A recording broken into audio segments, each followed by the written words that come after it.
दोन्ही गट एकत्र नोंदणी करून फायदा आहे का हे पाहणार. गट नोंदणी करताना पर्सेंटेज हा अतिशय महत्त्वाचा मुद्दा. मुख्यमंत्र्यांचं मोठं विधान. मुंबईत भाजप शिवसेना एकत्रितपणे गट नोंदणी करणार. भाजपकडे गटनेतेपद तर शिवसेनेला प्रतोत्पद देण्याचा विचार. भाजपनं शिवसेनेला प्रस्ताव दिल्याची माहिती.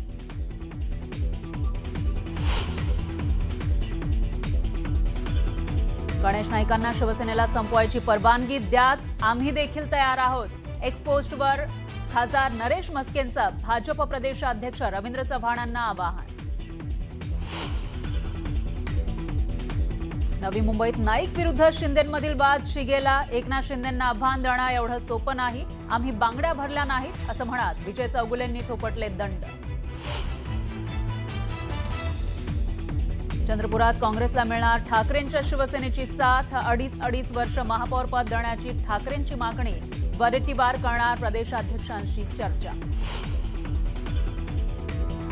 मुंबई महापालिकेत पराभूत उमेदवारांची मुंबईत काँग्रेस कार्यालयामध्ये बैठक. पक्षविरोधी काम करणाऱ्या कार्यकर्त्यांवर कारवाई केली जाणार.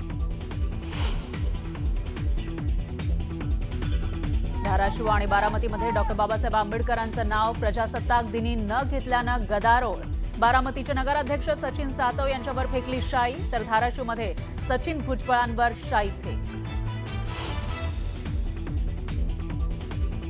मंत्र्यांसोबतच्या बैठकीमध्ये सकारात्मक चर्चा. निर्णय मात्र नाहीच. निर्णय न झाल्यानं नाशिकमधील लॉंग मार्च सुरूच राहणार. शेतकरी नेते मुख्यमंत्र्यांची भेट घेणार असल्याची माहिती. भुसावळ तालुक्यातील साक्री इथं 2 मुलींच्या हत्येच्या निषेधार्थ ग्रामस्थ आक्रमक. ग्रामस्थांचं ग्रामपंचायतीसमोर ठिय्या आंदोलन. आणि जळगाव शहरामध्ये जोरदार अवकाळी पाऊस आणि तुफान गारपीट, तर येवल्यालाही अवकाळी पावसानं झोडपलं. शेतकऱ्यांसह नागरिकांची उडाली तारांबळ.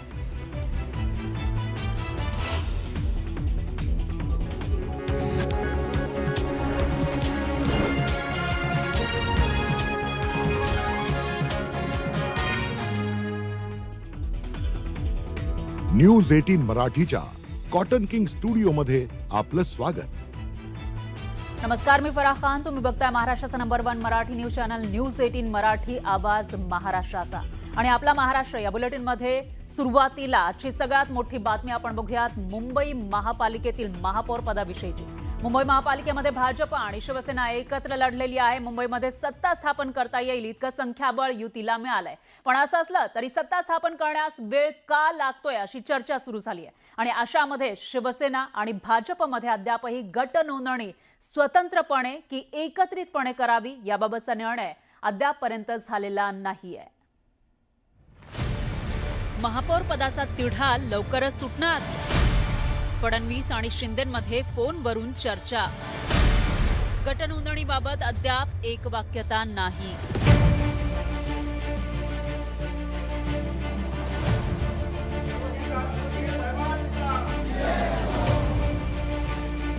बस सज्ज होती.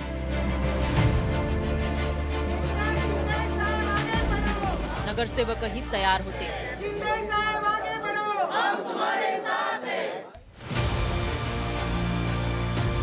पण अचानक कुठं माशी शिंकली काही समजलं नाही. पण या सगळ्या तयारीवर पाणी फिरलं.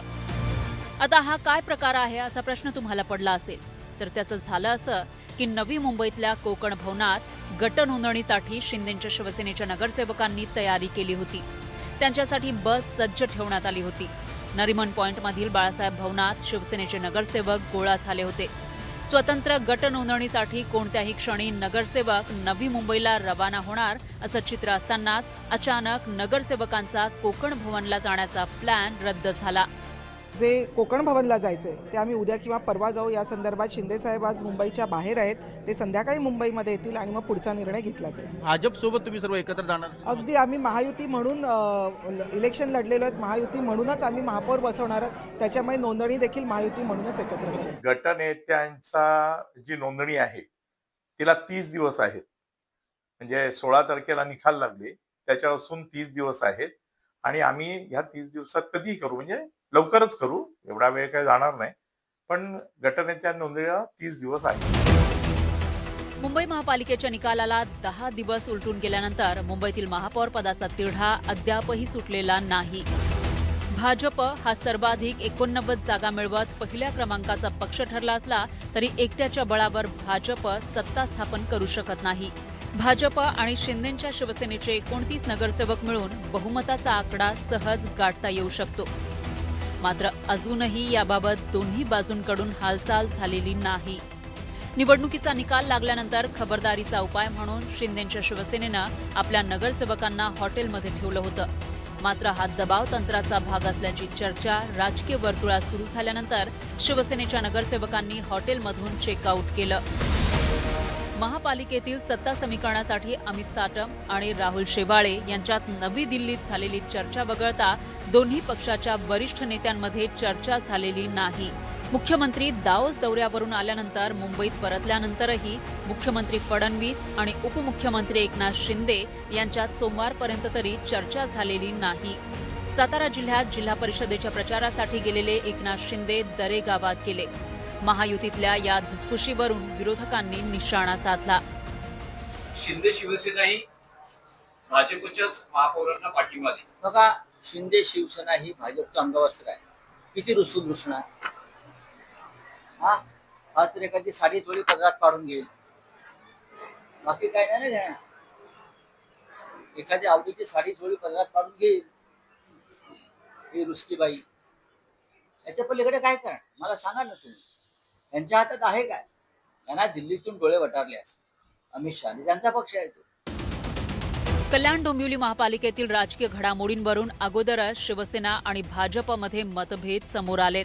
त्यातच मुंबई महापालिकेत वजनदार पदं मिळावी असा शिवसेनेचा प्रयत्न आहे. यातून दबावाचं राजकारण सुरू असल्याची चर्चा आहे. अशातच भाजप आणि शिवसेनेत एकत्रित गट नोंदणीबाबत एकवाक्यता नाहीये. शेवटी गट स्थापन करताना याच्यामध्ये पर्सेंटेज पॉईंटचा विचार करावा लागतो. त्यामुळे कधी एकत्रित करून फायदा होतो, कधी वेगवेगळे करून रजिस्टर करून फायदा होतो, कधी एखादा गट एकासोबत जोडून फायदा होतो. स्वतंत्र गटनोंदणी झाल्यास पक्षाचा वेगळा गटनेता असेल. स्वतंत्र गटनोंदणी झाल्यास पक्षाचं धोरण राबवता येईल. महत्त्वाच्या बाबींवर स्वतःच्या पक्षाची भूमिका मांडता येईल. अशातच भाजप आणि शिवसेनेची संयुक्त गटनोंदणी झाल्यास गुणोत्तर प्रमाणामध्ये बदल होऊन सत्ताधारी गटाचा समितीमध्ये एक सदस्य वाढू शकतो. दोन्ही पक्षाच्या नगरसेवकांची संयुक्त नोंदणी झाल्यास भाजपच्या गटनेत्याचा निर्णय पाळावा लागेल. सर्व समित्यांमध्ये भाजप जी भूमिका घेईल त्याच भूमिकेला समर्थन द्यावं लागेल आणि त्यामुळं संयुक्त गटनोंदणी होत नसल्याची चर्चा आहे. दरम्यान खुद्द देवेंद्र फडणवीसांनी या सगळ्या प्रकरणावर स्पष्टीकरण दिलंय. शेवटी सगळं गणित जे आहे, महापौर जर सोडले, महापौर आणि उपमहापौर, तर सगळे पदं ही तुमच्या एकूण संख्येच्या किती टक्के तुमची पर्सेंटाईल तयार होतं याच्यावर तुम्हाला पुढची पदं मिळतात. त्यानुसार त्याचा अंदाज घेणं आमचं चाललेलं आहे. त्या आधारावर आम्ही हा निर्णय करू की दोन्ही गट एकत्रित रजिस्टर करून फायदा आहे की वेगवेगळे करून फायदा आहे, किंवा एखादा छोटा गट त्यांच्यासोबत किंवा आमच्यासोबत जोडून फायदा आहे. अशा पद्धतीनं त्याचा निर्णय करूनच मग या संदर्भातलं रजिस्ट्रेशन होईल. फडणवीसांनी भलेही स्पष्टीकरण दिलं असलं तरी भाजप शिवसेनेच्या नगरसेवकांची एकत्र गटनोंदणी होणार की स्वतंत्रपणे नोंदणी केली जाणार हे अद्यापही गुलदस्त्यातच आहे. त्यामुळे मुंबई पालिकेत सत्ता वाटपावरून भाजप शिवसेनेमध्ये अद्यापही रस्सीखेच सुरू असल्याचं लपून राहिलं नाही. नरेश बोबाटेसह ब्युरो रिपोर्ट, न्यूज 18 मराठी.